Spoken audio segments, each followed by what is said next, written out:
newer ones, unless you're our parts boy who likes to drive the lamest of Volkswagens, but of course, that's not this case. Going to the one we have here featuring a beautiful gold exterior. Of course, you can see one of the nicest things about this Volkswagen Beetle is the fact that it does have the sunroof.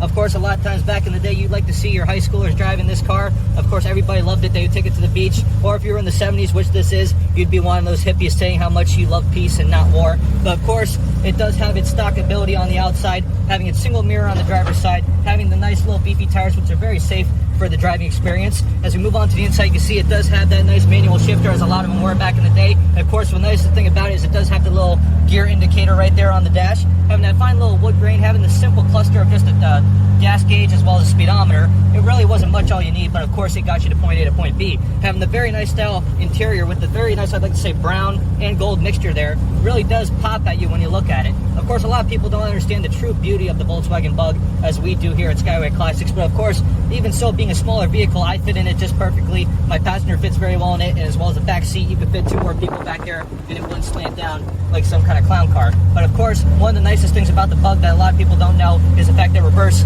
you have to push down the shifter, go left and down. It's not like your old school Chevy or Ford shifter where you had to lean it down and up, back to the right and down. It was very simple, yet again a little bit sophisticated in its own way. But of course, the very most sophisticated thing about this vehicle is the engine bay. Of course, when you open the front compartment, you will say to yourself, dang, somebody must have stolen my engine, but that's not the case, folks. The motor is always located in the back of the Volkswagens, not your newer ones, of course, because they're lame brain and of course like to break down every 5 minutes, but the true Volkswagen motor was always in the back and the trunk was in the front.